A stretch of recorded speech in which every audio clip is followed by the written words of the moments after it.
Rebel Force Radio presents A long time ago, in a galaxy far, far away. Welcome to Rebel Force Radio's Holiday Special. Your Christmas Force for the Force. It is, yeah. A long time ago, Star Wars Christmas. This is Obi-Wan Kenobi. I have a bad feeling about this. Christmas in the skies, Christmas in the skies. What a merry Christmas this will be.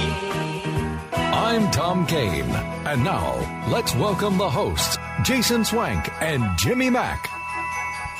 And thank you very much, the great Tom Kane. Of course, the voice of Yoda in the Clone Wars, General Yularen, and the announcer, and the sort of, tonight, the official announcer for a Christmas holiday special with James Arnold Taylor and Friends. Is that a long enough title?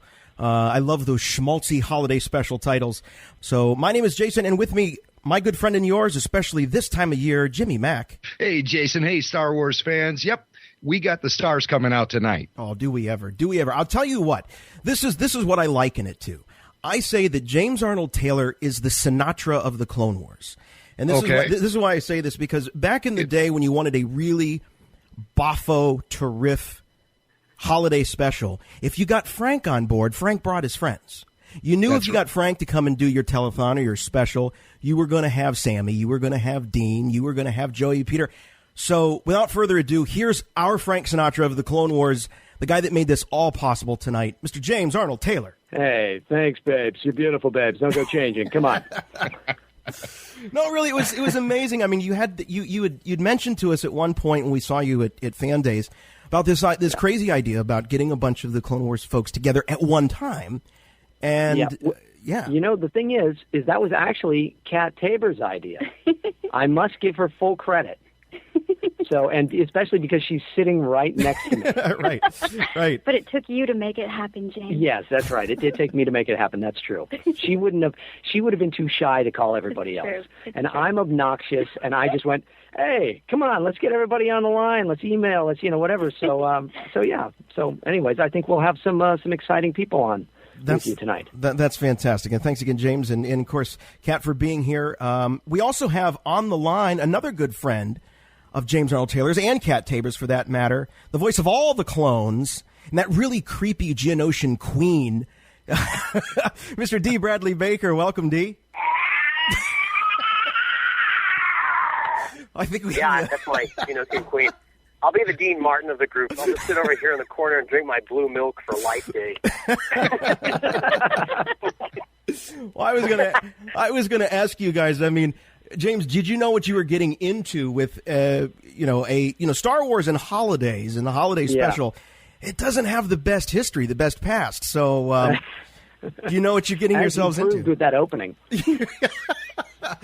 Well, that was the Christmas from Jimmy. What does that date back to? The Christmas in the Stars, that album. Wow, that goes back to 1979, I believe. Okay, wow. So after the holiday special.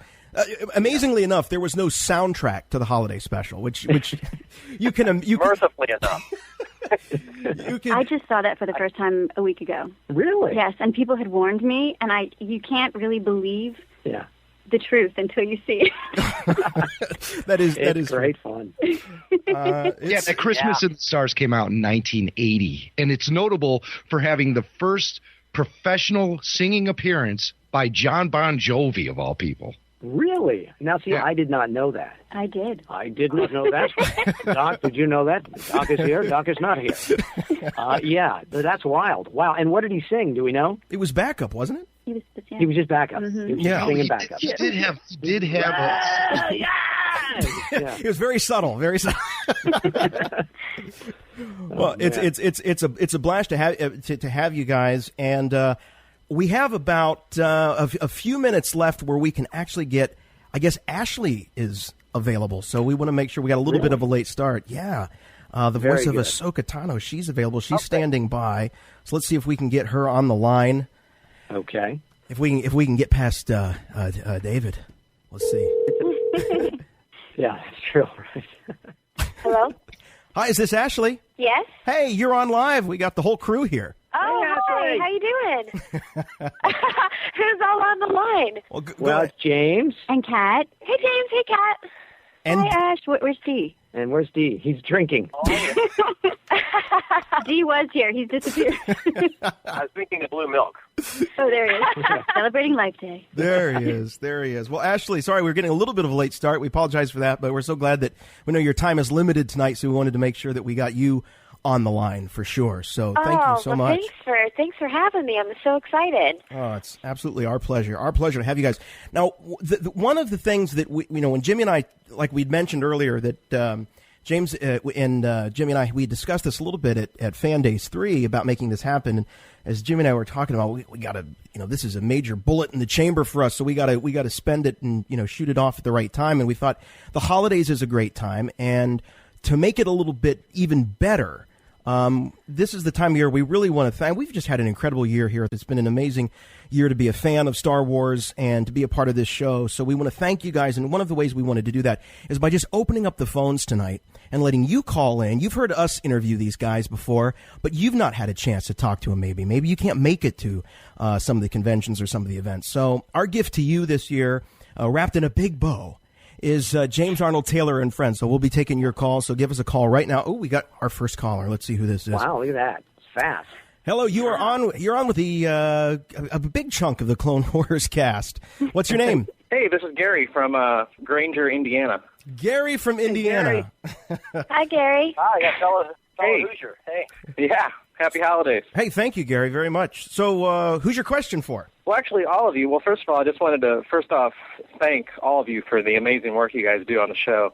Thank you. My wife and I watch it every Friday, and we've got my 4-year-old nephew hooked on it now, and he's a huge Obi-Wan Kenobi fan. A wise woman. He loves Obi-Wan. Yes. I figured you'd get a lot of Star Wars questions, so I was going to ask you what each of your favorite holiday memories were from childhood. Oh, very cool question. That's good. Well, I would say the ladies should go first. So, Ashley, do you want to go first?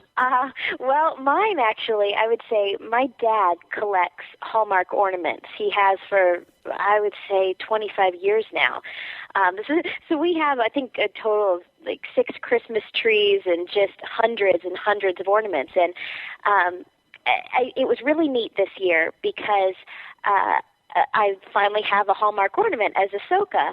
And I feel like, he's always been so proud of me and always been my biggest supporter, but I came to him and I said, Dad, I feel like I finally made it in your eyes. And I gave him the Hallmark ornament. And I was like, I finally have a Hallmark ornament. And that was really cool because that's probably one of my favorite memories is decorating the tree with him and collecting those ornaments. And now I can start a Star Wars collection for him. So awesome. I was excited about that. Awesome. That's great. We actually have that ornament too. Kat, come on, Kat. You got to talk. You're on a show. You've got to actually talk to them. She always no, I'll let everybody else talk. It's okay. No, I'm panicking. I'm I don't have any. All of my Christmases have been great and wonderful. No, really though, my family we still spend Christmas together every year. I fly home to Georgia every year still, which I'm doing tomorrow morning, bright and early. Yeah. But what I did last year for the first time actually was fly back right before Christmas, and I got to spend it in my own house here in L.A. with my dog and my own tree, and that was really one of the coolest yet. I got to just walk around the neighborhood here, and it was quiet, and it's a whole different feeling in Los Angeles. Yes, it is. So it's really cool now that I can sort of have my Christmas with my family and be a kid again, and then come here and be in my own house with my new adult Christmas where I'm starting my own tradition. and watch Star Wars. But I don't have that's exactly what I usually do, but I don't have an ornament yet, so I have to work on that. Now, Dee, what about you? Really the most exciting Christmas for me when I was a kid, I guess we're all Christmas people here, aren't we? Was when I got my Danny O'Day ventriloquist doll. I was staring at the JCPenney's catalog for months just wanting a ventriloquist doll, and I'm actually looking at it right now. It's here in my studio wrapped up in Christmas lights. And I did some ventriloquism when I was a kid, and so I finally got it. I was actually just looking through some slides that my mom had taken, about a few decades ago, and pictures of when I unwrapped my ventriloquist doll, and just kind of thinking back, I was quite thrilled, but just also, it's like back then, it's like I knew I wanted to do different voices, but I just didn't know what that meant. And it's just kind of, in its own odd way, led its way to this really fun career. Does Danny want to say anything, address us with a Christmas message? Actually, Danny's lower jaw fell out and is stuck in his neck somewhere, and I don't think I can make him talk without that. So, you know, what's amazing is I literally, when I was 7 years old, I got at Christmas my Jerry Mahoney dummy. And it was really kind of the same kind of story. And I still have it. It is in my studio, but we're not staring at it because that would scare Cat. But and the jaw, also, the rubber band broke. So, yeah. But that's not my story. My best friend had that, too. Wow. Really? Yeah, I love that one. It's great. But, okay, so my Christmas memory, I'm going to tie it to Star Wars. Because all right. I remember I grew up, I have a brother and a sister, both older, and my mom, single mom, raising 3 kids, and did a great job. And we had this 1-bedroom apartment, you know, that we're all living in. And I remember asking for one thing, and I wanted a Darth Vader lightsaber. And I went down at like 5 a.m. and snuck downstairs. And I remember my mom and my sister were so tired from wrapping presents and everything, and they were asleep there on the couches, and I had to sneak over, and I felt around because it was dark, and I found this thing, and I turned it on. Awesome. And, of course, those ones didn't or anything. It was just a flashlight with a red really? a red film over the flashlight. Not even the noise? And just a tube. Oh. But I turned that thing on, and it was like the most exciting thing ever. I have a lightsaber now. But you wanted a Vader lightsaber? I did. Well, it was red. It was cool. Okay. You know, yeah, it was kind of neat. So there you go. That's awesome. Hey, Gary, thanks so much for calling in. We really appreciate it. Thanks for listening to the Force Cast. Well, thank you guys. You're welcome. Thank you guys so much. I appreciate it. All right, man. Take care. All right, thanks. Have a good one. All right, you too. Bye. You too. All right, Gary from Indiana. I thought I would dispense with the obvious joke there. Gary from Indiana, but all right, we got another caller here. Hello, you're on with the cast of the Clone Wars. Who's calling? Yeah, my name's Rob, and I'm ironically calling from Modesto, California. Hey, Rob from Modesto. Thanks so much for calling in. Who's your question for? Actually, it's for the cast of the Clone Wars there. Good. I was curious. Ewan McGregor has an experience of going to see Star Wars because his Uncle Dennis was in it. And do any of you guys have an experience like that when you were watching Star Wars? About whether or not did they know somebody who was in the films? Is that what you mean, Rob? More like, how do you guys feel now that you're working with Star Wars and watching it as kids or teenagers or adults? Okay, I think I understand what Rob's saying is... yeah. Go ahead, James. Go ahead. No, I would say the other about a month ago, my wife and I have sat and watched all 7 films. And see, I say all 7 because Yay. I count ours. That's a good one, James. Yeah, right. Because you are correct. And we watched them in order. And I got to tell you, it was something. I have so much of a greater respect. I've said this before, I think, with you guys for episodes 1 through 3 now, but. It was really just amazing to watch it all, and then to sit there the whole time watching these characters and thinking, this is me and my friends now. It's really, I know Dee and I are just, we grew up with this stuff. All of us did, but he and I have talked about it before. We're just such fans of this work, and so it really is one of those kind of pinch yourself, or I'll pinch Cat moments of being involved in this world and being a part of it. And so yeah, it is fascinating. Every time I watch it, I think about that. And so I don't know if anybody else has any thoughts, but I remember when I found out that they were auditioning for this project. And I know I've said before it was hard for me to even get into audition because I was very new to voiceover. My agent had to really push for it. But I remember the month between auditioning for it and finding out that I got it, that I thought about it every day. And I cannot tell you, I wished on pennies. And I just, because I love Star Wars, and I was like, how could anybody else get that part? It's got to be me. And the day my agent called and said, hey, Padme, I was like, you better not be kidding. Yeah. So yeah, it's thrilling, and it does when you watch the movies. It really brings it home that you're a part of it. Awesome. Hey, Rob, thanks so much for calling in, buddy. Appreciate it. Thanks, Rob. All right. Thanks, Rob. Rob from Modesto, thanks a lot. You know, it's funny because I was watching that other Star franchise. I was watching the movie and some of the bonus features. And there was a great moment where Zachary Quinto was talking about when he met Leonard Nimoy, and Leonard Nimoy said something to the effect of, "Kid, just wait. You are in for one crazy ride," basically. Did anybody also get those kind of warnings when you signed on to be a part of Star Wars? Did anybody say, "Hey, just wait, wait till you get a load of this"? I actually said that to a friend of mine, Chris Edgerly, yesterday. I saw him at an audition, and he has a part in an episode that will be coming up soon. Obviously, I can't give away who it is or anything. Right. I just said, just wait. You'll be able to go to conventions now and talk to people for hours and hours about this stuff, and they will be fascinated by what you did. And there's great respect. I mean, that's the thing, is everybody's so kind about it. But I don't know. I don't want to hog the time. Dee or Ashley, you guys have any? Well, for me, absolutely.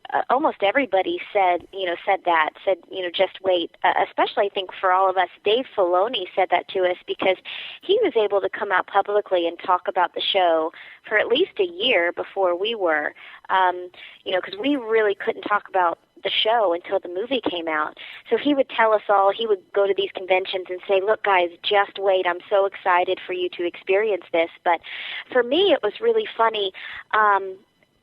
Literally, once the movie came out, within a week, I got a fan letter, and I think it was from another country, and all of a sudden fan letters started pouring in, and to me, that was just so amazing to feel the love from the fans and the support. That's when it really hit me, like, oh my gosh, there are Star Wars fans all over the world, and they really have just embraced us with open arms, and I just truly appreciate it, because especially with our show being new, I mean, we wouldn't even be in our second season if it weren't for the fans and their outpouring for the show last season and this season. So I'm just so thankful at how they've treated us. I really thank everyone. Hey, Dee, do you feel part of the Star Wars family now? Yeah, I mean, I can't tell you how exciting it is for me. The Halloween after the summer that Episode 4 was released, my mom and dad put together a really good Jawa costume for me that I would like. I remember going to a costume dance, and I had the beady glowing eyes, and the girls would stay far away from me, of course, but it was really fun and exciting. And the next summer, the local cinema hired me to hang out at the theater where they re-released Episode 4 in the second summer. I'd just scare people, and they would pay me with movie passes, and I could watch Star Wars all week long. And I mean, that was really kind of a magical moment, sort of in the middle to the late 70s, when in a way they sort of invented big movies like we have now. But back then it was a completely new thing, when Jaws and Star Wars, Close Encounters, movies like that came out, that suddenly there were these gigantic events that you could buy T-shirts for and buy, models for, and just sort of surround yourself with all this wonderful merchandise like you can with the Star Wars stuff. And it's really great to jump back into this and to be a part of it, and to see everybody who has the kind of enthusiasm that I had when I was a kid for this wonderful fantasy world that George Lucas has envisioned. And it's, I can't. It's really kind of hard to describe what it's like, but it's a real thrill that doesn't really quite seem real. It's so gratifying, I guess. Let me ask you guys this, Dee. You brought up when blockbusters and all of that really kind of started there in the mid to late 70s, the idea of what a real blockbuster is in our modern kind of way of thinking. How do you see the internet kind of changing the way it feels to be a part of a movement like this? Do you guys feel like more connected to fans? Does it help in that way, or is it too close? What do you think? That's a good question. I personally have been doing a lot more just lately with Facebook and Twitter and YouTube, and that is really thanks to the fans, and so many of the folks that have made videos and put together stuff. You have to do a shout out. Yeah, shout out to Lady Vader 66, right? She's done some great videos, as well as all of her friends, Lauren and everybody else there. That they put some great videos together, and that was really cool. So that made me kind of aware of the fan base online.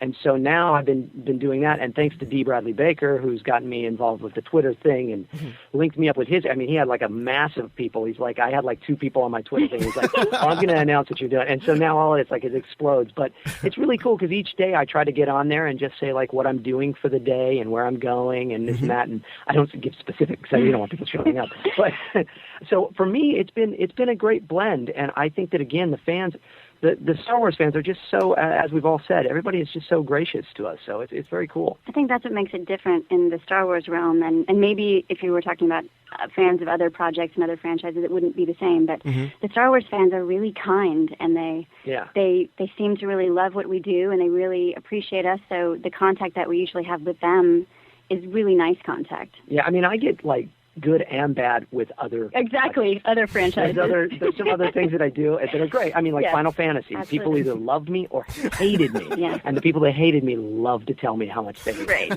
So that is much. And it's much easier to do with the internet now. Yes, it is. Right. So I don't know, Ashley or Dee, if you guys have any other thoughts too. Well, again, I had a specific incident last year when the movie came out. I know we're all aware, several critics,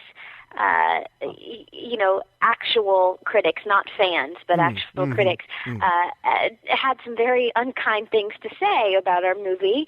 And it was really, we had worked so hard on this show. We had worked on it for almost 2 years, and we had completed the entire first season before the movie even came out in theaters. And so we knew what was coming ahead. We knew that we really had a great product, and the fans just needed to be patient, and we really felt that they were going to be happy with it. But unfortunately, there was some very negative things said in the press, and it was really hard to read a lot of it, because it was just some of it was really harsh. And so actually what helped me, it was really kind of therapeutic.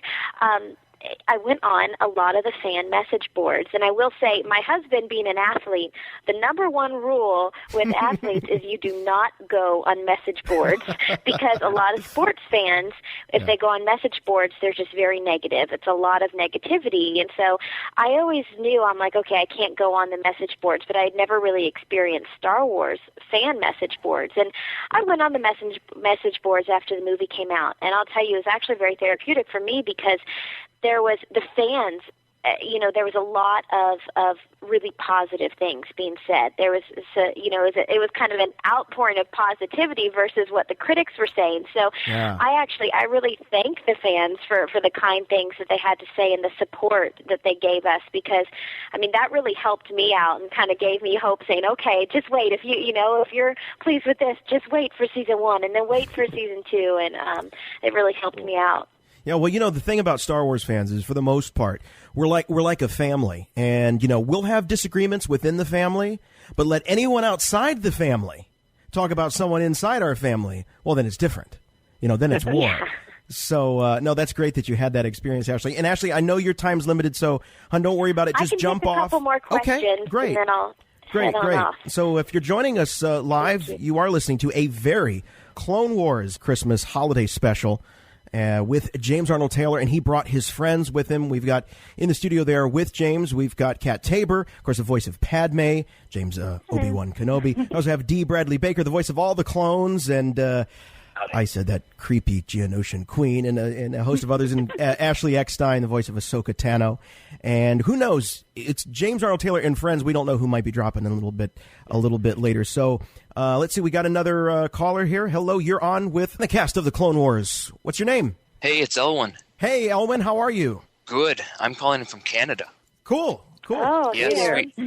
I just wanted to say, tell you guys are doing a fantastic job with the show. I love it. It's great.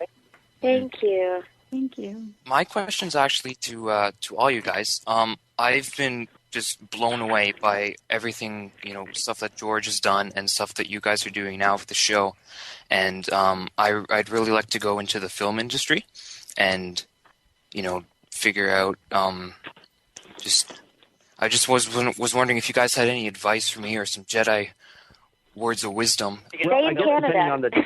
Stay in Canada? Because they film a lot in Canada, and they have to. If they film it in Canada, the majority of the cast has to be Canadian.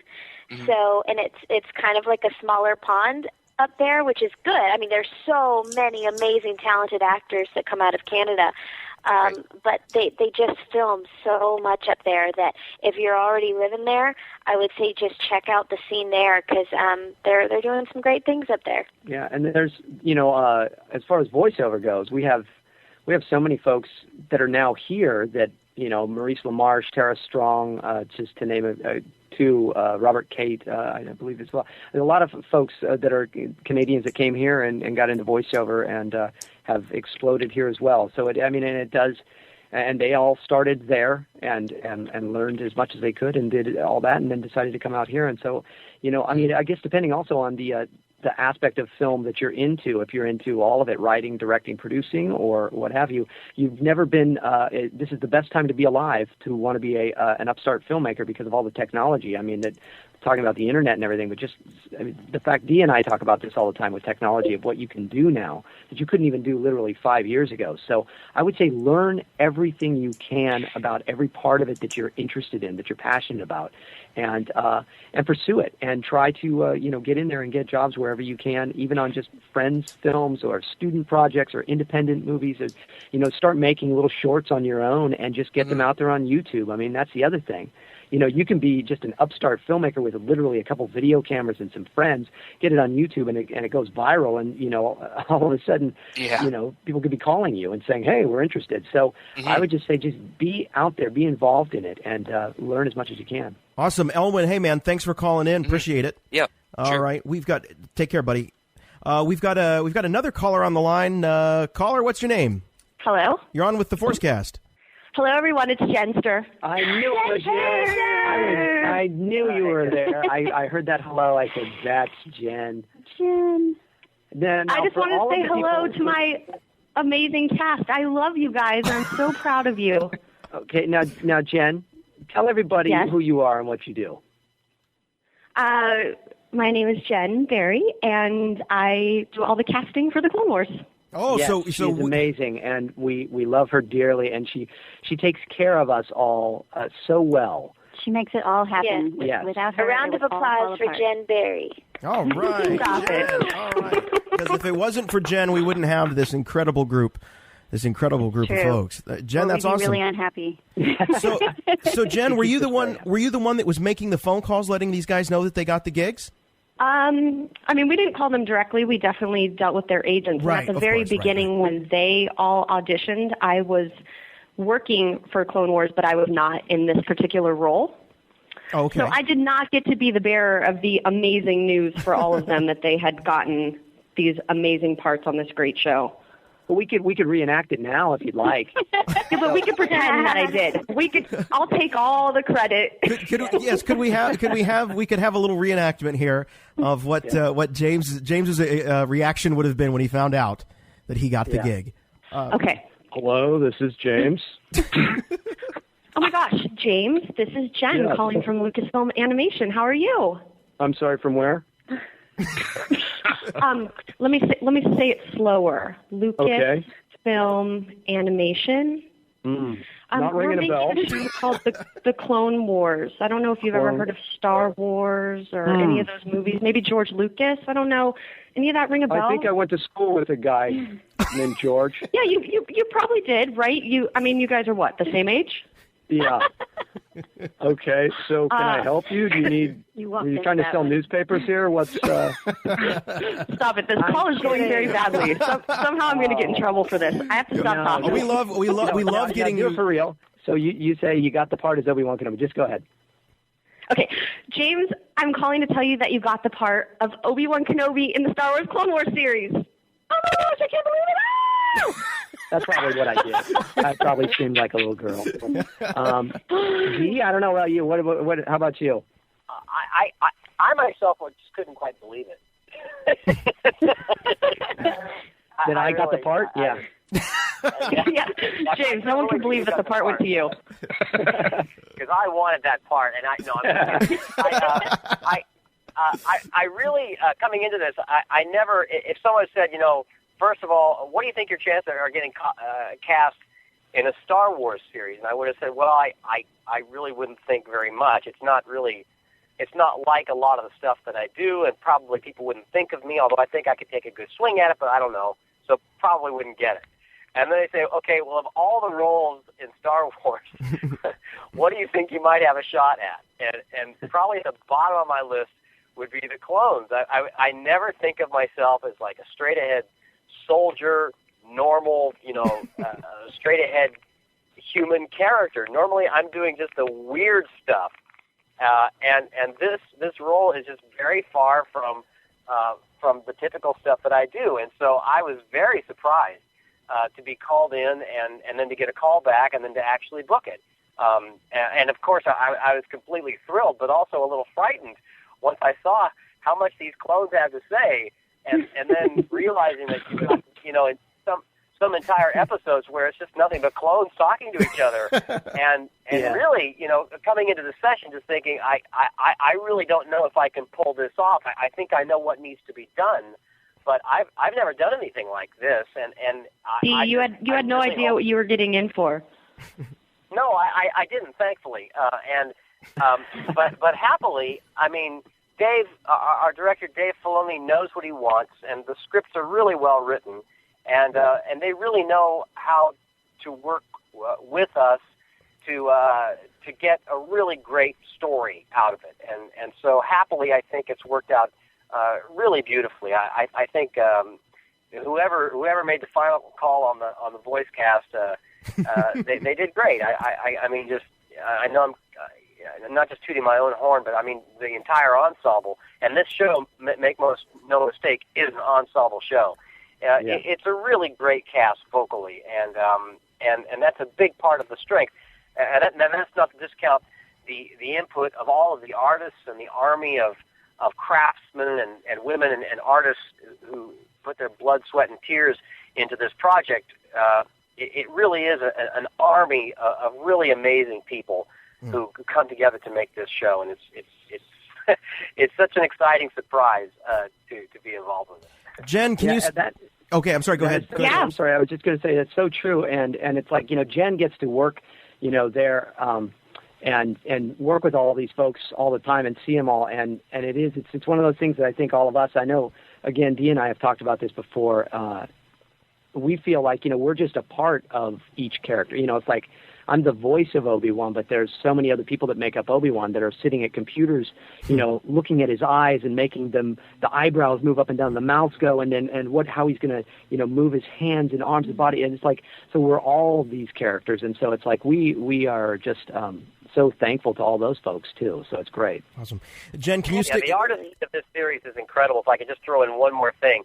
I mean, when you look at this thing on Blu-ray, or which I'm lucky to be able to do, or we've I think most all of us have been up to the Skywalker Ranch and seen these in just perfect conditions. But these shows, I mean, they look amazing, and I can tell you that there's ones coming up that look better and better and better. I mean, it's really it's an artful, really an artful show. It's really incredible to look at. No, we've been discussing it at length, on the roundtable episodes, and we're just more impressed every week. We think, well, okay, this is it. We're plateauing here, and how can they make it better? And then the next week comes on, and you're like, my God, that looked like it was right out of the films. I mean, especially some of the last couple episodes, the amount of detail. Wait till the next last one. Wait till the next one.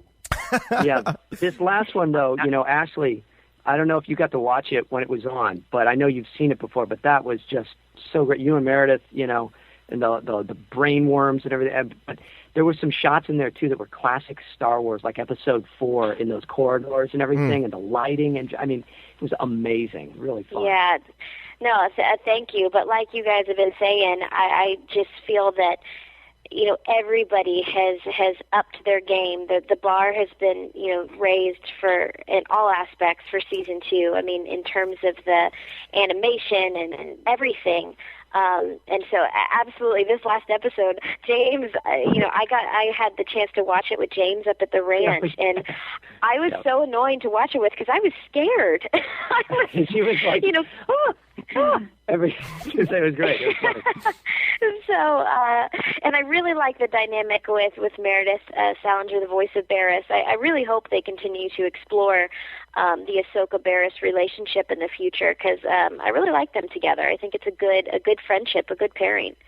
Yeah. It's been very cool as a fan to watch two Padawans together with two vastly different masters. I mean, it's cool. We haven't really seen much of that. I know Kat and I always say we get so excited, especially when Ahsoka and Padme are in an episode together because there's so many cool female characters in Star Wars. Yeah, well, and the Clone Wars has really expanded that. Females in more. Yeah. Totally. We're working on it. Yes, we are working on it, aren't we? It is rare that we actually do see Ahsoka and Padme together at all. I mean, is that by design or why is that? It starts to, all the relationships develop. So that's kind of all we can say at this point. It's not like I was thinking like it can't be like a Clark Kent Superman thing. Like they're never in the same spot, but it's but definitely. I mean, Ahsoka. Jen, do you have any insight you can shed? No. Okay, good. I thought you'd say that.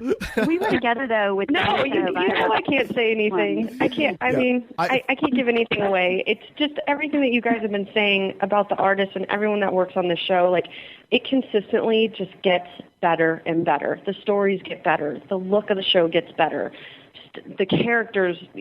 So many new awesome characters. Just everything continually grows and improves. And I mean, it's amazing. It's a beautiful show and amazing voice talent. And, Dave does an absolutely outstanding job. Hopefully the animation community will recognize the work that Dave and Jen and everybody there does. It would be nice, right? But I don't know how, how much we count on that. But, well, awards have never been really all that kind to Star Wars. No, Star Wars, right? And I think there's a little. Personally, I think there's a little bitterness there on the other side of that. But Ashley, do you have time for another question? If we take another call, I can take one more. Okay, all right. I'll have to jump off. If you have a question for Ashley, you must call right now. All right, you are on with the cast of the Clone Wars. Hello, hello. Hi. Hi, who's this? Hello. I'm Fiona from Marin County, California. Hey, Fiona from California. How are you? Fiona. Hello. Hi. One thing that I know I've really liked, it's a question for everyone. Okay. Something I've really liked about the show is that you guys really explore characters that we weren't able to see in the movies, like Kit Fisto and Aayla Secura. Will we be seeing, sorry, I'm really nervous. Will we be seeing more of that in season 2? Wow. Check out the next episode. What did Dee say? I've missed it. I said check out the next episode. Yeah. The next episode coming out, I think will address your question, and it's really, I can't wait to see it again. It is really good. Oh, it's that's the one that we saw. Isn't it the one that we saw? Just like the parts they were showing, it wasn't even anywhere near finished, and we were watching it. Well, they've shown the trailer for it, so I can say it's got Grievous. That's the one. Yeah, Dee and I were sitting in an edit bay at the ranch watching this episode and just flipping out. It was so great. It's just great fun. So yeah, and that's coming up. What is it, like January 1st or something? January 1st, I think. Yeah, there's two episodes, right, Jim? January 1st, 2 episodes? Yeah, we have 2. January 1st, there are 2. Yeah, definitely. What are the titles? Jimmy's like, where's Jimmy? He's off on the nog. Well, and I know Fiona, I can say, obviously Barriss Offee was just introduced, but I know some of the fans have been asking, they say it's the rise of the bounty hunters. Where are the bounty hunters? I know I can say there's some new bounty hunters coming out, but I think that's all I'm allowed to say. So there's, we've had the introduction of Barriss, but then there are the bounty hunters will come back. I know they're going to give Ahsoka some trouble, but some of the other characters trouble as well. Cool. Yeah, I think it's fair to say. Am I in trouble, Jen? I think it's fair to say there's always going to be there's always going to be something new on this show. Each time you see it, there will always be something new. I think that's a fair thing to say about it. Right. Fiona, thank you so much for calling in. We appreciate it. Thank you so much. Fiona. Thank you. Fiona. All right. So, Ashley, that's a wrap for you. Jason, thank you so much. Oh, my gosh. Thank you, Ashley. And Jen and James and Dee and Kat, thank you so much for having me on tonight, and have fun the rest of the interview. Thank you so much. Thanks Happy so much holidays to you. I really appreciate it, Ashley. Thank you. Happy holidays. Merry Christmas. All right, Merry Christmas. All right. Christmas to David for us. I will do. Thanks. Bye. Hey, you guys, I'm going to jump off before I do anything that gets me into trouble. All right. Hey, Jen, thanks a lot for calling. Jen, we got to have you on the show sometime and talk about all this stuff, okay? I would love to. I'm sure I have to be taken through some prep course before that happens. So just to get clearance. You did great tonight. Yeah, I have to go through security clearance. No, that's awesome. Thanks. All right, you guys. I love you. Bye, Jen. Bye. All right. Thanks, Jen. Bye. There goes Jen off for her debriefing. So Jason, who is this husband of Ashley's? I don't get it. Why is everybody going on about this guy? I don't know, Jimmy. I think Jimmy's major league MVP ball player or something, right? Right. And one of the nicest people, most humble people you'll ever meet. And a Star Wars fan. And a Star Wars fan. Oh man, he's great. He's great. Awesome. Sorry, go ahead. No, that's right. You know what I thought we would do is we'll give you guys kind of a little break here because we, to keep this in the Christmas spirit, everyone's familiar with how the Grinch stole Christmas. Mm-hmm. But I don't think you've ever quite heard it like this. So I give you the world premiere of how the Grinch stole Christmas, Clone Wars style. Here we go. How the Grinch Stole Christmas by Dr. Seuss. Read by Obi-Wan Kenobi and friends. Every Who down in Whoville liked Christmas a lot, but the Grinch who lived just north of Whoville did not. The Grinch hated Christmas the whole Christmas season. Now, please don't ask why. No one quite knows the reason. It could be that his head wasn't screwed on quite right. It could be, perhaps, that his shoes were too tight. But I think that the most likely reason of all may have been that his heart was 2 sizes too small. But whatever the reason, his heart or his shoes, he stood there on Christmas Eve hating the Whos, staring down from his cave with a sour, grinchy frown at the warm lighted windows below in their town. For he knew every Who down in Whoville beneath was busy now hanging a mistletoe wreath. And they're hanging their stockings, he snarled with a sneer. Tomorrow's Christmas. It's practically here. Then he growled with his Grinch fingers nervously drumming. I must find a way to keep Christmas from coming. For tomorrow, he knew, all the Who girls and boys would wake up bright and early. They'd rush for their toys. And then, oh, the noise. Oh, the noise, noise, noise, noise. That's one thing he hated besides flying. The noise, noise, noise, noise, Anakin! Then the Whos, young and old, would sit down to a feast, and they'd feast, and they'd feast, and they'd feast, feast, feast, feast! They would start on Who pudding and rare Who roast beef, which was something the Grinch couldn't stand in the least. And then they'd do something he liked least of all. Every Who down in Whoville, the tall and the small, would stand close together with Christmas bells ringing. They'd stand hand in hand, and the Whos would start singing. They'd sing, and they'd sing, and they'd sing, sing, sing, sing. Oh, sorry. And the more the Grinch thought of the Who Christmas sing, the more the Grinch thought, I must stop this whole thing. Why, for 53 years I've put up with it now. I must stop Christmas from coming. But how? Then he got an idea. An awful idea. The Grinch got a wonderful, awful idea. And I have a bad feeling about this. I know just what to do. The Grinch laughed in his throat. And he made a quick Santa Claus hat and a coat. And he chuckled and clucked. What a great Grinchy trick. With this coat and this hat, I look just like Saint Nick. All I need is a reindeer. The Grinch looked around. But since reindeer are scarce, there was none to be found. Did that stop the old Grinch? No. The Grinch simply said, "If I can't find a reindeer, I'll make one instead." So he called his dog Max. Then he took some red thread, and he tied a big horn on the top of his head. Then he loaded some bags and some old empty sacks on a ramshackle sleigh, and he hitched up old Max. Then the Grinch said, "Giddy up!" And the sleigh started down toward the homes where the Whos lay a snooze in their town. All the windows were dark. Quiet snow filled the air. All the Whos were all dreaming sweet dreams without care. When he came to the first house in the square, "This is stop number 1. The old Grinchy claws hissed, and he climbed to the roof, empty bags in his fist. Then he slid down the chimney a rather tight pinch. But if Santa could do it, then so could the Grinch. He got stuck only once for a moment or two. Then he stuck his head out of the fireplace flue, where the little Who stockings all hung in a row. "These stockings," he grinned, "are the first things to go." Then he slithered and slunk with a smile most unpleasant round the whole room, and he took every present. Popguns and bicycles, lightsabers, drums, checkerboards, tricycles, popcorn and plums. And he stuffed them in bags. Then the Grinch very nimbly stuffed all of the bags, one by one, up the chimney. Then he slunk to the icebox. He took the Who's feast. He took the Who pudding. He took the roast beef. He cleaned out that icebox as quick as a flash. Why, that Grinch even took their last can of Who hash.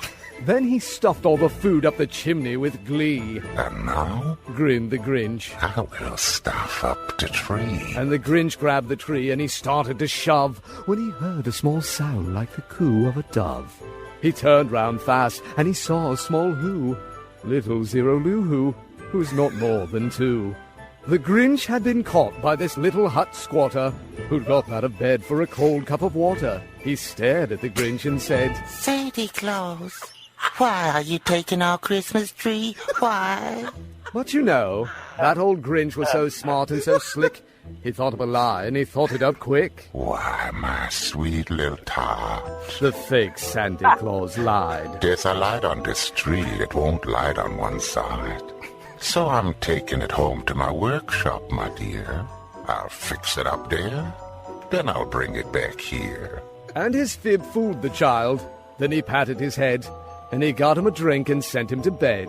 And when Zero Loo Who went to bed with his cup, he went to the chimney, and he stuffed the tree up. Then the last thing he took was the log for the fire. Then he went up the chimney himself, the old liar. On the walls he left nothing but hooks and some wire. And the one speck of food that he left in the house was a crumb that was even too small for a mouse.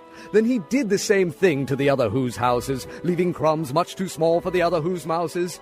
'Twas 1:15 dawn, all the Who's still abed, all the Who's still a snooze, when he packed up his sled. Packed it up with their presents, the ribbons, the wrappings, the tags and the tinsels, the trimmings, the trappings. 3,000 feet up, of the side of Mount Crumpet, he rode to the tip-top to dump it. "Pooh-pooh to the Who's," he was Grinchishly humming. "They're finding out now that no Christmas is coming. They're just waking up. I know just what they'll do. Their mouths will hang open a minute or two.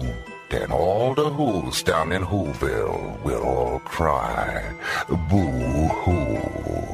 That's a noise," grinned the Grinch, "that I simply must hear."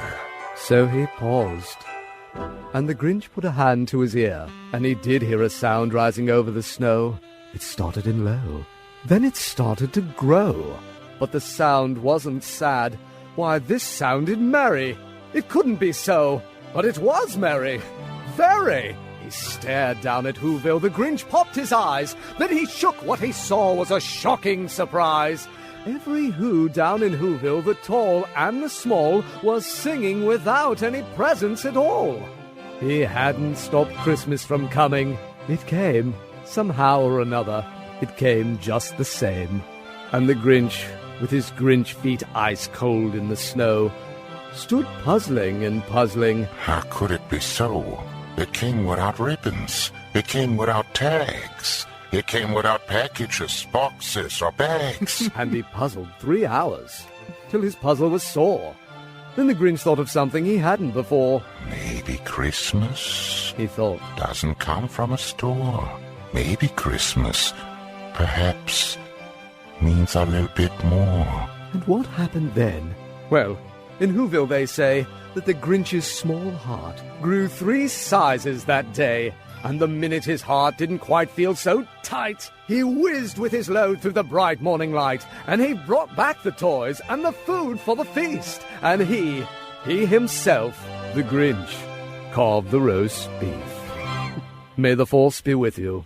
Always. The end. Unbelievable. Amazing. Amazing. Thank you. And thank you to the amazing Corey Burton for literally last night. I had put an email out to Corey and said, I wanted to put this thing together. And he recorded this stuff and then processed the voice himself and did Zero and put all that and sent it to me, via email. And then I got the file and I put it all together. But he is just he's a master. And so I was just so grateful to have him do that. And what a perfect Grinch, but Cad Bane. Right? That was unbelievable. We had I was looking at the live chat while it was going on, and we had folks in the chat saying, "Oh, this is going to be my ringtone." Like certain lines, poo poo to the Who's. That's my new ringtone. So awesome. Hey, I got a quick question. As long as we're in a sort of holiday frame of mind, if the Star Wars Holiday Special were to be recreated by the cast of the Clone Wars, what would that special need to depict? All right. Well, there was, for me, the little thing we just played is probably a good thing there. I don't know. Dee, you got anything? We have Dee. Did we lose Dee? Hello, Dee. Well, it would have to include Wookiee porn, like the original. Oh, yes. Actually, we have a clip. Here it is. Apparently you haven't seen it in a while. Oh, yes. I can feel my creation. No recollection. I'm getting your message. Are you getting mine? What did I tell you? Oh, we are excited, aren't we? That's it, James. That's an actual clip from the holiday special. She's not kidding. It is absolutely terrifying. And I was so surprised because I was like, wait a minute, I thought this was a family show. And they said when it aired like at a family time. It's weird. It was the 70s. It was swinging. Yeah. I guess so. I guess everybody was high. Oh, I don't know, Kat. Do you have anything you? Oh, do we have Dee back? Oh, good. I was gone for a second, and now I'm back. I'm sorry. Oh, that's okay. It's all right. Dee, the question was if you guys were all collaborating on the Clone Wars version of the holiday special, what would it look like? What would you have to have in it? Well, I think all the Who's would be clones. Well, actually, to see what James and Corey did animated would be killer. Maybe for the season 2 box set. Who knows? Yeah, that's what I'm thinking. Huh? That would be awesome. You know what? There is somebody else here who is kind of conspicuous by their absence. I mean, we've got Obi-Wan, we've got Padme, we've got the clones, we had Ahsoka. Yeah, we had Corey Burton, we had Cad Bane and Zero and Count Dooku there. There's one guy that we haven't had yet. I sure miss him a lot. Yes, of course you do. I'm sure he's somewhere doing something he shouldn't be doing. Well, let's see. Could we call him? Yeah, let's see if we can get him here. Let's get the hologram phone out. Yes. All right. I wonder who it'll be. Let's see if we can get him Greedo. here. It's Greedo, right? It is. All right. If we have any luck. Oh, look at him dialing. I love that we can see you. I'm trying. Hello. Hi, is this Matt? This is he. Hey, Matt, you're on the air live with a very Clone Wars Christmas holiday special with James Arnold Taylor and friends. Do you know James? I've heard of him. Yeah. Yeah. Oh man, we cannot thank you enough. That's awesome. We are honored by his presence. Matt Lanter, of course, the voice of Anakin Skywalker from the Clone Wars. How's it going, Matt? It's going good. It's going really good. Just winding down some stuff here, getting ready to do the holiday thing. Actually, going back to Ohio, Jason, to spend some time with the family. All right. Well, I'll tell you what. It's no real snow yet to speak of. Just that typical kind of gray, cold Ohio sleet thing. That's about what we've got. Just bitter cold, huh? Yeah, just real cold. Exactly. So do you guys are you all taking some time off and traveling? Matt, you said you're coming back to Ohio. James, are you staying put where you are? I am staying put, yes. Okay. Nobody likes me. And the point is that, I just annoy everybody with voices. And so it's like, maybe James should just stay home. No, I am just hoping to stay around. And, but all my family is here in California anyway, so, yeah. Cool. And Kat, you're sticking around, right? That's what you were saying. No, I'm actually leaving for Georgia in the morning. Tomorrow. Oh, you are? Yeah, okay. You're out. I got to You're go home and gone. pack after this. Okay. All right. And Dee, how about you? Just hanging with my family here in Los Angeles and the in-laws, and it's going to have a quiet Christmas here. Awesome. That sounds good. Well, now that we've got the Chosen One, do you guys give him a hard time since he's the Chosen One, Matt? It's funny because he kind of is the Chosen One, even in our little group here, Mr. 90210 and Fancy Pants Movies and all of that stuff. He's the man about town and hunky. So what can you do? Yeah. And hunky. Here's a funny story, though. Yesterday, I pull up at an audition, and this car pulls up next to me, and it's Matt. And it's like, that never happens. That was so great to see him. Uh-huh. And so then we get out of our cars, and we're talking, and we're both wearing the same outfit, which, and you can guess which one of us looked better in it. Wait, is this a true story? It's a true story. And so, but here's the best part. We're both wearing like long sleeve shirts with a short sleeve over. It's very hip now. Very, I try to look like the kids. Because, Matt's like 10 and he can pull it off. But here's the funny part. He's wearing a black shirt underneath his shirt and I'm wearing a white shirt. And I said, how appropriate is that he would go to the dark side? Yes. Of course. And whip out the black shirt. Now, was it one of those situations where you guys kept walking together, then realized you were auditioning for the same thing in the same role? No, thankfully we were not auditioning for the same role. We were auditioning for separate parts. Oh, okay. All right. Well, that would be really cool if you guys were working together in something else. Let me ask you, I've been wanting to ask you guys this. Had any of you on the Clone Wars cast worked with each other on other projects before? Had your paths crossed? Oh, sure. Dee and I have worked together quite a bit through the years on several different projects. Codenamed Kids Next Door, Dee was one of the stars of that show, and I did a lot of guest spots on that. And Powerpuff Girls we were on together. We did Batman the Brave and the Bold, obviously, but that was before or after that. Right. James, was it your work on Powerpuff Girls that brought you to the attention of Tartakovsky, who then put you into the Clone Wars animated series? It would be great if I said yes, but no. Not that I'm aware of. I think that it was truly. Colette Sunderman is a casting director, and she actually had done the casting for that show for the original microseries. And so she had put that out. And that, when I'm sure I've told this story before, but when I auditioned for Clone Wars, the microseries, I thought literally it was like just to do a line or two of dialogue, maybe for a game or a trailer or something, because I do a lot of doubling for people. And I had no idea. My agent then said, you got this part. And I was said, that the first time you did Obi-Wan? That was the first time I did Obi-Wan. I had done Ewan McGregor's voice on a couple other things, little things here and there, trailer bits and bobs. But so I was like, wow, this is amazing. And then I really had to pinch myself when I saw that and got to meet Gendy and everything and see what he was doing. The great thing about that show is we literally would have like 3 lines per episode. It was just like, I'm on my way. I'll be right there. Anakin! And that was it. So yeah. It was great fun. That was, as a fan watching that microseries, that was actually the frustrating part, is you just get into it and it was over. Yeah. And it would drive you nuts. 3 minutes. Yeah. And you're like, no, it really works. You can stop the test. It works. Can we get a full episode at least? So it was really fun when they played them all together, and it was just done really, really well. Let's see. We got another caller here. We did have. They hung up.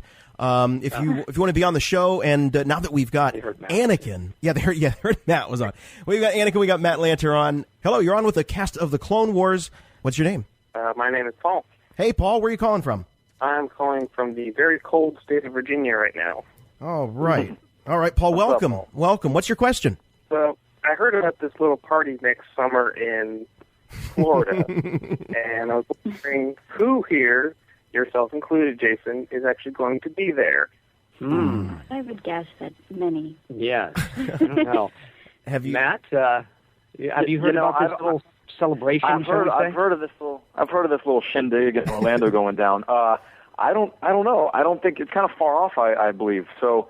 I don't know if anyone else has been contacted about it yet, but I can imagine it's probably safe to say we might be there. But I would say. I mean, if nothing else, I'll be like buying a ticket and waiting outside. We'll drive across country. Can I come in? Star Wars.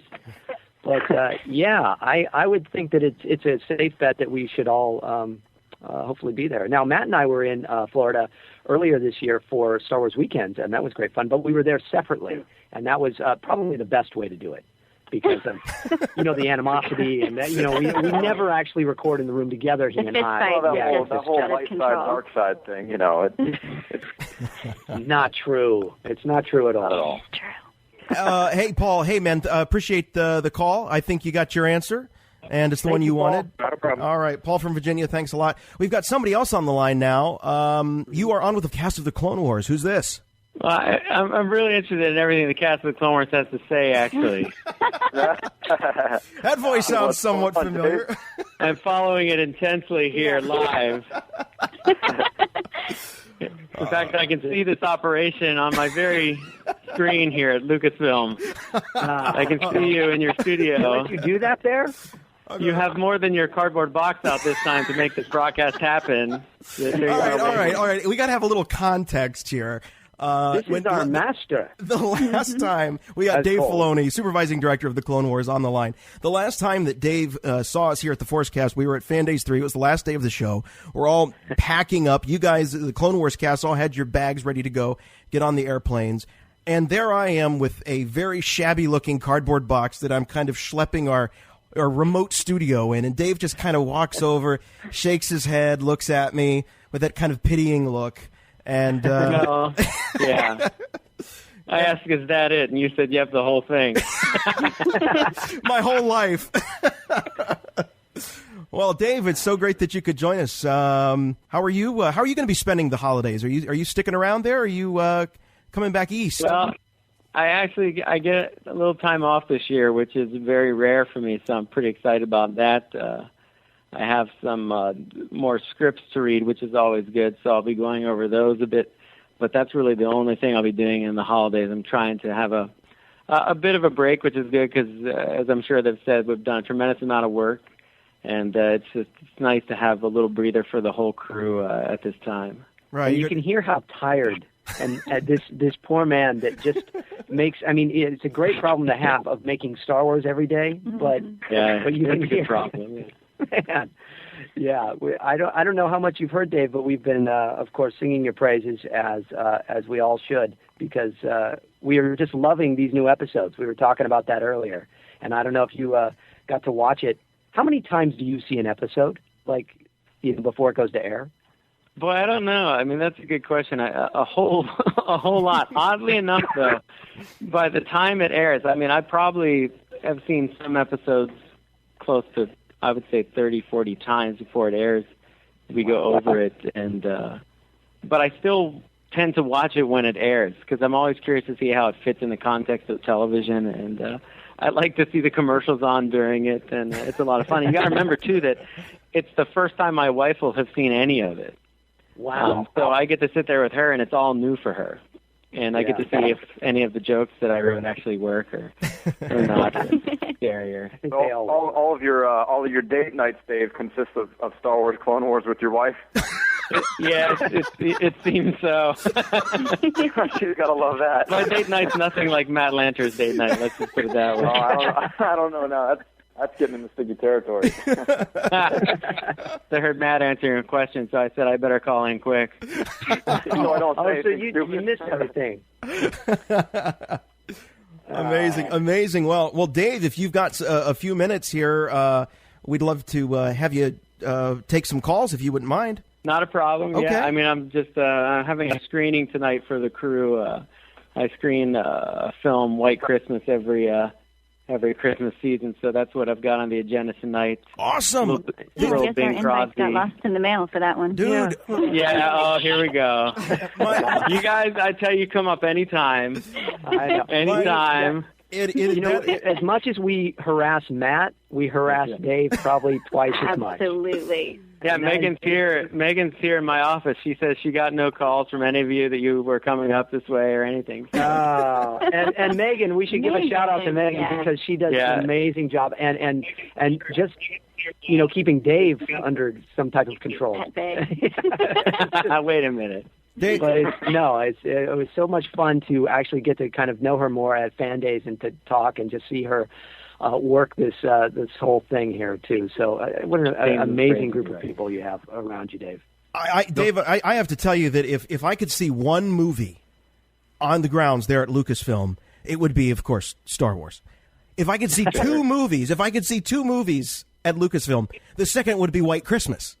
One of my all-time favorites. Is that true? It's absolutely true. It would have to be the special edition, though. Right, where Danny Kaye gets Rosemary Clooney at the end.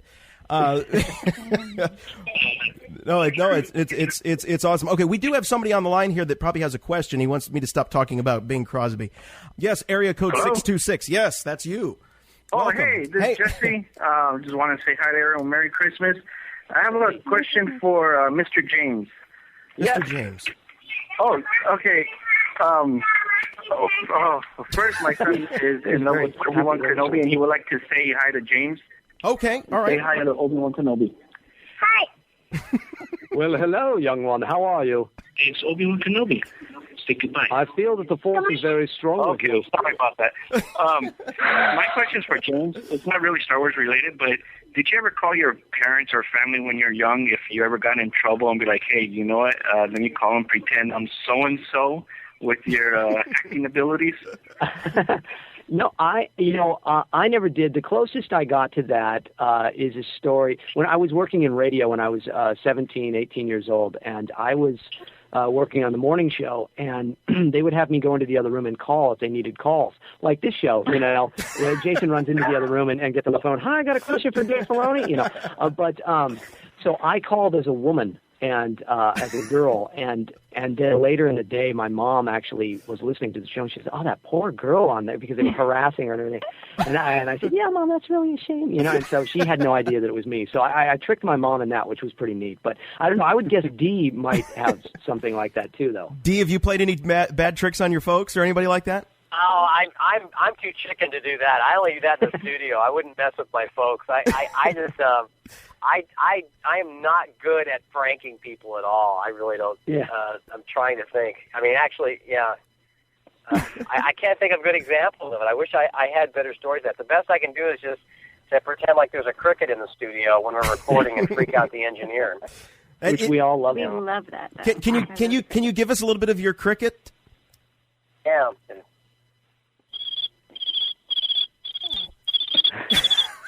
Yeah, we hear that a lot. I was just going to say, I think we heard that last week. The other one for me is that when I was doing promos at ABC, Spin City was on, and they had me call the executive guy in charge of promos or something as Michael J. Fox and give him leave a message saying that he was a jerk and all this. It was very fun, and so that was fun. I'm so surprised you did that, though. Yeah, I know, because I am like Dee. I don't like to. I don't like to do that. You're so kind and honest that I can't really see you doing that. Yeah. Oh. Well, hey, thanks very much for the question. Thanks for calling in. Thank you. All right, Merry Christmas. Dave, I love the photo of Kid Filoni in the latest Star Wars Insider. I don't know if you guys have seen this, but it's Dave Filoni, Christmas 83, hugging a stuffed Ewok under the Christmas tree. Yeah, target audience. In his PJs. It looks like a Sears catalog. It sure does. I'm looking at the picture right now. It's great, though. You can totally tell it's you. Where's it at? Well, I used to have that picture up at work here when we were first starting in animation, and I put it on my office door, and I was just trying to remind the crew not to lose focus about, kind of when they first fell in love with Star Wars and when it inspired them, and that was kind of the beginning point, because we were struggling at that time with making it somewhat fun and funny at heart. And, we've definitely gotten it darker and intense this season, but I think that we have such a good foundation of it being fun and lighthearted as well, like the classic movies did. And that was just a way to remind them. And now, of course, that image, has since escaped my grasp and is now everywhere. So there you go. Well, it should have been the Lucasfilm Christmas card this year. Right. I'm trying to find it.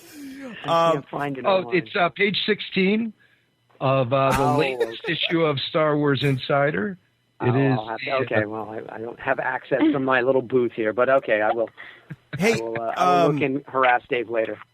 Matt, you'll see it. Matt and Dave. Matt, we'll start with you. One of the questions, since you guys came on later in the show, you didn't get a chance to answer was the first caller. I think it was Gary from Indiana. He asked about your favorite holiday traditions from your childhood. Matt, do you have a favorite Christmas tradition? Oh, let's see, holiday traditions. One thing that me and my family always did, we always opened up pajamas on Christmas Eve to wear, of course, Christmas Eve night, and then so we had our new pajamas on for Christmas Day when we would go down and open presents and stuff. So every year we would get a new pair of pajamas, something kind of special, like a karate outfit, or like a Cleveland Browns pajama set or something. So Cleveland Browns, I love it. You hear that, Filoni? Cleveland Browns, man. Buddy. What? This is not a Christmassy year for me and the Pittsburgh Steelers so far. By the way, Cleveland and Pittsburgh played the other night, right? Yeah, how about that? Well, that's debatable whether they actually played or not. But all right. It's a rough time for my Steelers. I love my Steelers, and I look forward to Polamalu's return. And we'll just have to see. Sometimes you win the Super Bowl, and sometimes you look like the Cleveland Browns. So All right. Now, Dave. Other than sitting under the tree, looking very cherubic and with your Ewok, what's a fond memory or a childhood holiday tradition you remember? Well, there are a couple of things. We always had a model train layout. My father and brother are huge into railroads, and they would always build an extensive train with a snow village and everything underneath the tree. So I always look forward to that. But my mother also had these cards that she would put up on the stairway down to the first floor, and they were called the 12 Nights of Christmas. And they were actually these heraldic knights in armor that represented a different day of Christmas. So I always look forward when that went up. But right now, what I can tell you is happening is Megan is looking really reproachfully through my office window, and now she's come into the office with a scornful look because she's telling me that it's time for me to move on to my next destination. All so right. They saw this at Fan Days firsthand. But I just you say hello. It's never pretty. It's Hello. never pretty. Hi. Hi there. Hey, Megan. How you doing? Great. Merry Christmas. Merry Christmas. Megan, it's Christopher Walken. You are crazy the way you take care of Dave. It's crazy. Megan, thanks very much for clearing the man's schedule so that he could appear on a very Forcecast Christmas. We know that it was probably the highlight of his week. That and watching White Christmas on the big screen. You've been talking about it for over a week. Me getting you on the Forcecast. I love that he had to call in like everybody else. That's right. Well, guys, thanks. We appreciate it. Dave, go watch your Bing Crosby movie. And seriously, it's one of my all-time favorites. Probably my favorite holiday movie. So enjoy. Cool. Well, I got a split. I just wanted to say to everybody, happy holidays. To my cast, you always do a great job. Very proud of you. You always do a great job, you guys. And if you liked the first half of season 2, you're going to love what we have coming for you in the future. We're going to get into all those much debated areas that you've always wanted to discuss in the Clone Wars. So I cannot wait to have you guys watch the future of the show. So happy holidays, guys. Thanks, and Dave. I'll talk to you soon. Bye, Dave. All right. All right, guys. All right. Bye-bye. Bye-bye. Oh, the great Dave Hey, guys, Filoni. I'm going to have to bail too. My family is looking at me impatiently. They want me. The kids want Daddy Clone to sit down and have some dinner with them. All right, no, that's I gotta great. jump in the escape pod. Dee, thank you so much. We really, really appreciate it. Yeah, it's my pleasure. Bye, Again, Dee. take care of you guys, and thanks especially to all the fans who watch this show. I don't think you're not going to be disappointed with what's yet to come. It's really fantastic. And thanks for loving our show. Dee, could we get a Commander Cody signing out? Sure. All right, troops. This is Cody signing out. I'm feeling a little bit empty in the tummy, and I'm going to hop on the old skateboard. But carry on and listen to whatever the Jedis are telling you to do. I'm sure they know exactly the way to steer this war. So, toodaloo. Awesome, Dee. Thanks so much, dude. Take care. Yeah, toodaloo. Take care, guys. That Cody softer side. What's that, Matt? Was that who was that? That was Cody. That was Cody's softer side. Toodaloo. He's got to fill his tummy. I go fill his tummy. Toodaloo. Clones got to eat too. That's not, they're not just made full. All right. Hey, I want to give a quick shout out to Tracy Canobio and all the people in PR at Lucas, because I know that they're listening, and we just love them to death. They take such good care of us, and so. Tracy Canobio, which I just love that her and I share a very similar name. I couldn't believe that was her real last name at first, but it really is. Yeah. Like she was destined to work. Yeah. And that was always like a bummer for her. Canobio, sure, great, yeah. Now it's the most awesome name ever. Yeah. So, anyways, they're to Chris and to Lynn and to Josh, everybody there, they're wonderful. So. Yeah, they're very kind to us too.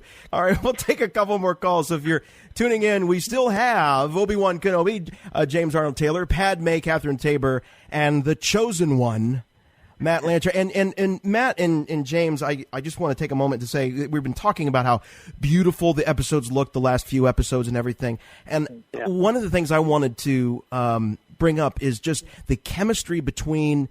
And I guess it would be you guys, and that's been strong since the show started. But the last few episodes, especially these spooky ones, there's something clicking between Obi-Wan and Anakin, and it's you guys. It's you guys. I mean, they can animate it. Sure, the characters are standing next to each other, and they do a great job. But it's the way you guys are delivering the lines, and it's the side of those characters that, as fans, we've just wanted to see for so long. So thanks for thanks. that. It's funny. That you say that because actually I think it was a couple episodes ago when Anakin and Obi-Wan go see the Geonosian Queen. That was one of the relationships that they kind of told us that they wanted to explore a little bit, was that brotherly love between Anakin and Obi-Wan. And actually for that episode, once the final cut came in, I think Dave had told me that George was actually really happy with that, because that was exactly the kind of banter that that he wanted from Anakin and Obi-Wan in the series. Awesome. Yeah, I remember we went and we did the scene, and then Dave brought us back in and we redid it.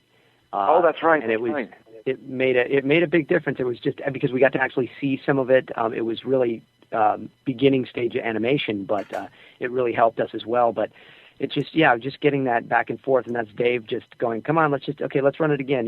We'd get it down, and he'd go, I've got a take I like, but now just go ahead and go, and we might do 3 or 4 more and just kind of see what happens. And most of that, though, I mean, I'm truly, now here's where I kiss up again, but I'm resting on Matt's acting abilities, because he's truly, I remember when the first session we did together, and I'm standing next to him. We hadn't really met yet. We actually got thrown in the room together, and I hadn't even got to introduce myself really. And I just remember hearing this guy act, and I went, "Oh, I get it. This just makes perfect sense. I see what he's doing. He's really creating a character that he can call his own, yet it's still completely 100% Anakin Skywalker." And it's so. I just have fun being in the room with everybody, and Cat as well. I remember watching the film when we were all at the premiere together, and watching you guys, and just going, "Wow." And Nika Futterman as well. I mean, the acting is just fantastic. So that's really due to you, Matt, and your great work as an actor. So I truly mean that. Well, thank you. I appreciate that. Yeah, I definitely second that with just really the whole cast. I mean, I know they casted, they cast all of us specifically, as the characters, but I think, not to talk about ourselves or anything, guys, but I think they cast us to get along with each other and actually have a good relationship outside of the booth too. So when we get in there, it's kind of the relationships work, and I love doing that too. I mean, James, you guys. James is an amazing talent, and of course, very funny, as we all know. So to do those little witty kind of witty conversations and bouncing things around between Anakin and him are a lot of fun for me too. Yeah, it's tricky with Obi-Wan because, now granted, Ewan did a lot of comedy as Obi-Wan, but when you're doing a voice that is not your own, sometimes you want to say something a certain way and you can't when you're kind of, you're pulled in from this accent and you want to say it a certain way. It can be tricky. So it's great. I mean, you don't really have that problem, do you, Kat? I mean, because you get to, your character is also like Matt. You've been able to really make it your own and not have to rely on doing a specific sound or accent. Dave was very cool in the beginning telling us that we didn't have to worry about being anybody else, just to do it our way. But I really think that you have done the same thing, and I think that your sense of humor outside actually is kind of similar to Obi-Wan's in a lot of ways. So it is funny how we all fall perfectly, into that. Yes. Yeah, it was almost like it was an accident, but it really, I don't know, maybe it's all brought it out more in us as we've worked on it. But. Yeah. That's great. He's also constantly telling me to mind the rules and everything, and I'm going, James, what are you talking about? I know. Well, tell me to be patient. I don't know what that's all about. Yeah. And it's easy to forget. I mean, in the films, because they only had 3 films to do and they had only so many hours and all of this, it's easy to forget that the other relationship that's good to see finally fleshed out is between Anakin and Padme. And there have been a couple episodes so far this year that has really, really done that. And there were a few times that I was like, wow, they sound like my wife and I. You know what? If you guys, if everyone that's listening, if you haven't done this, you got to do this. You got to get on YouTube or something like that and find the Spanish version of one of those episodes where Anakin and Padme are talking. We actually listened to it at one of the records, and it's hilarious. I mean, Is it like one of those Spanish soap operas? It's exactly like a Spanish soap opera. It's amazing. That's funny. I haven't heard that. Wow. That's very cool. But we have a few precious moments left with these guys before we send them off. So if you got, we'll take a couple more calls if you want to call in 330-754-05FC. James Arnold Taylor, Catherine Tabor, and Matt Lanter, and we got someone on the line right now. Jason, hello. Yes, Chris Lyman here. Chris, how are you? Welcome. Good. How you doing? Great, man. Great. I just, keeping with the Christmas spirit, thought I would ask what the Clone Wars actors' favorite Christmas movies were. Oh, very cool. Favorite Christmas movies. Matt, you got one? I think there's several, but just a couple that stick out are, obviously A Christmas Story, and I think most important for me is actually Home Alone. Oh, yeah. That's mine. Awesome. Yeah, that's one that kind of gets forgotten. Yeah. Yeah, Kat, do you? I'd have to say A Christmas Story as well. Story, yeah, and there's somebody in my neighborhood that has that leg lamp light that they put in their window, and every time it goes up, I'm like, "Yay, it's Christmas!" Must be Christmas. Well, I'm gonna be completely different than everybody else, then, aren't I? One of my favorite current. I have 2 movies that I love to watch around this time of year. And they both seem to be Hugh Grant films. Oh, that's very telling of me. I am happily married. But Love Actually. Oh, that is a good one. And About a Boy both have Christmas themes, and we love to. My wife and I love to put those on and watch those around this time of year. Those are great. But Charlie Brown Christmas as well. And my little girl, who is 4 3/4. is a huge fan of that, and so we're going to be watching it here very soon. And I know she's listening in the other room, so she's probably very happy to hear that we will be watching Charlie Brown Christmas very soon. Those are all great picks, but I can't believe no one said Chevy Chase's National Lampoon's Christmas Vacation. Yeah, that's a pretty great one, actually. You're right. Yeah. And any of those Rankin Bass films or TV shows with Mickey Rooney as Santa Claus. It has to be. No. But here's the thing about the Rudolph one. The other night, we put this Rudolph, the little claymation Rudolph on. Oh, the claymation. Okay. Anybody that's thinking about showing that to their 4-year-old, think again. Why? We got to the abominable snowman. It's my favorite part. Well, my daughter was not too pleased. I all of a sudden I turned to her and she is like weeping because he threatens to eat Rudolph's girlfriend. Clarice. But doesn't it all work out in the end? Hello, Clarice. You know, I mean, it works out at the end. Love the you know what? You know how it works out at the end? They take his teeth out. Oh gosh, I don't remember any of these. Well, that's So anyway, but see, that's the thing. No, James, absolutely. That's the thing about those Rankin Bass specials. We all remember them through the eyes of a child. You watch them as an adult, you're like, what is going on with this thing? It is the most bizarre, creepy kind of thing. But hey, Chris, thanks for calling in, man. Great question. Thank you. Great question. We'll take one more here. Well, we just lost him. If you call in, we'll take one more. Then we've got Tom Kane is going to send us off here tonight. Give us a call. The lines are open, or Skype us. I can still time if you need it. Here we go. We got one. We need Dee's cricket. I just wanted to do one real quick thing if I could. Yes, please.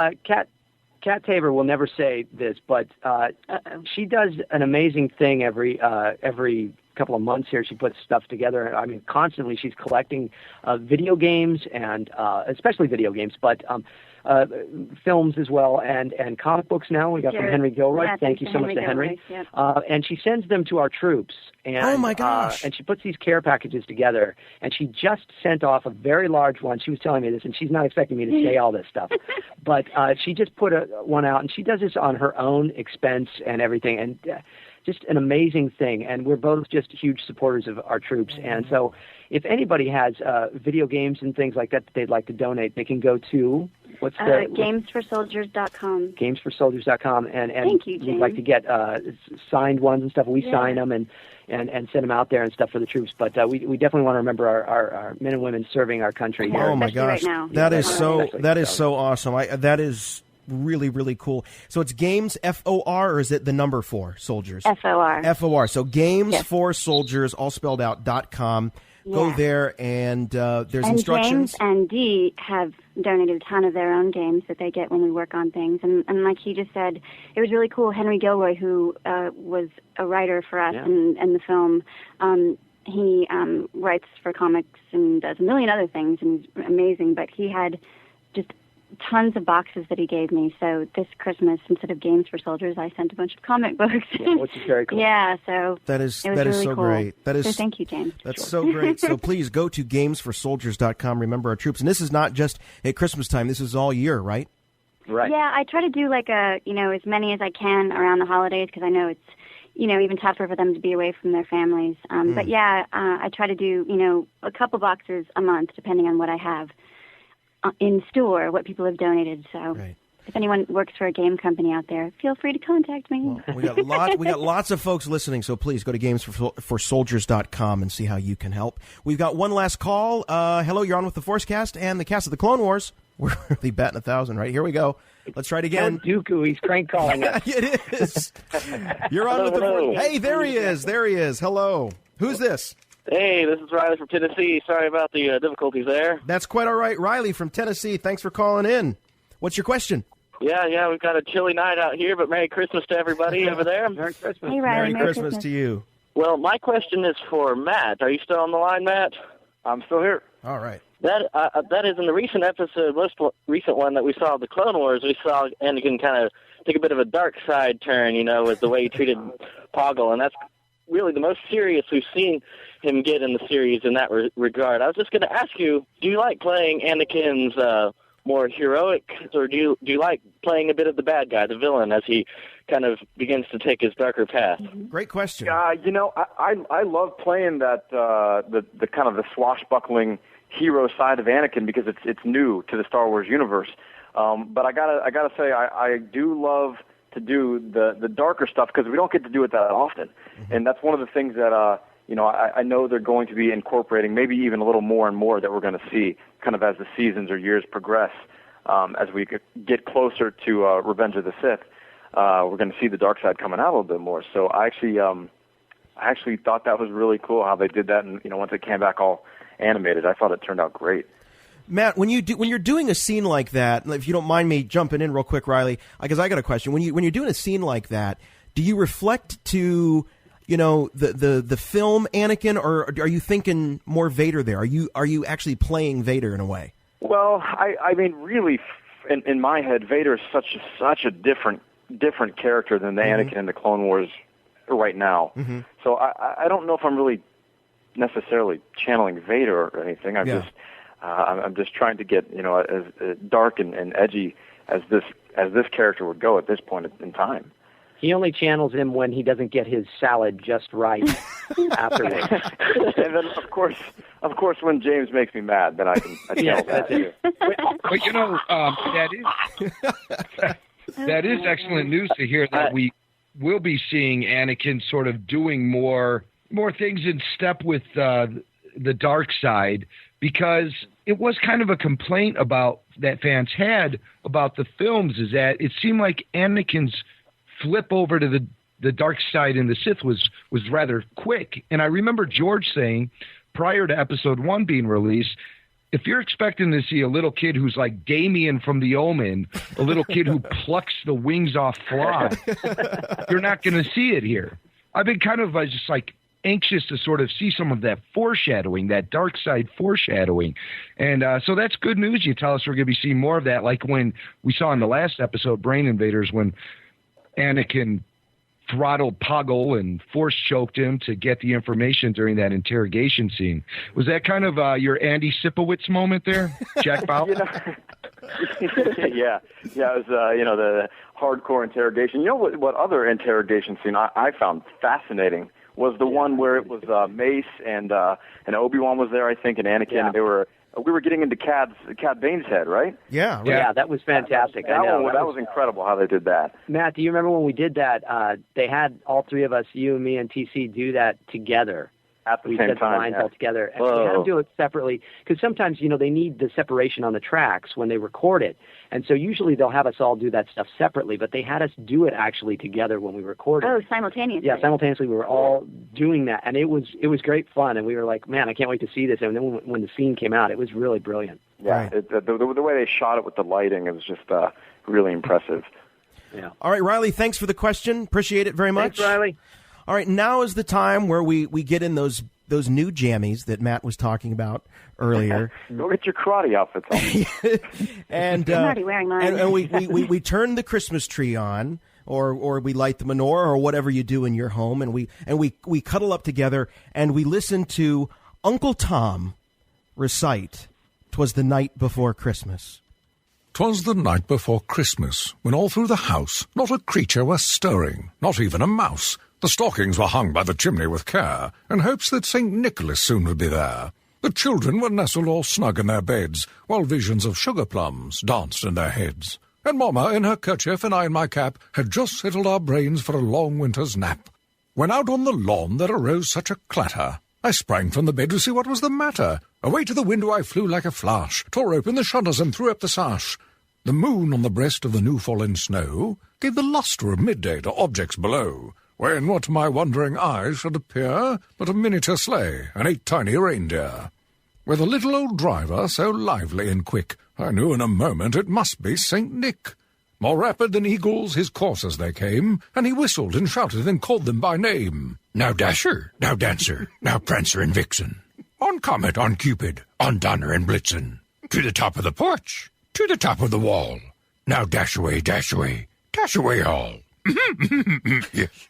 As dry leaves that before the wild hurricane fly, when they meet with an obstacle mount to the sky. So up to the housetop the coursers they flew, with a sleigh full of toys and St. Nicholas too. And then in a twinkling I heard on the roof the prancing and pawing of each little hoof. As I drew in my head and was turning around, down the chimney St. Nicholas came with a bound. He was dressed all in fur from his head to his foot, and his clothes were all tarnished with ashes and soot. A bundle of toys he had flung on his back, and he looked like a peddler just opening his pack. His eyes, how they twinkled, his dimples, how merry. His cheeks were like roses, his nose like a cherry. His droll little mouth was drawn up like a bow, and the beard of his chin was as white as the snow. The stump of a pipe he held tight in his teeth, and the smoke it encircled his head like a wreath. He had a broad face and a round little belly that shook when he laughed, like a bowl full of jelly. He was chubby and plump, a right jolly old elf, and I laughed when I saw him in spite of myself. A wink of his eye and a twist of his head soon gave me to know I had nothing to dread. He spoke not a word, but went straight to his work, and filled all the stockings, then turned with a jerk, and laying his finger aside to his nose, and giving a nod, up the chimney he rose. He sprang to his sleigh, to his team gave a whistle, and away they all flew like the down of a thistle. But I heard him exclaim, ere he drove out of sight, "To all, a happy Christmas, and to all, a good night."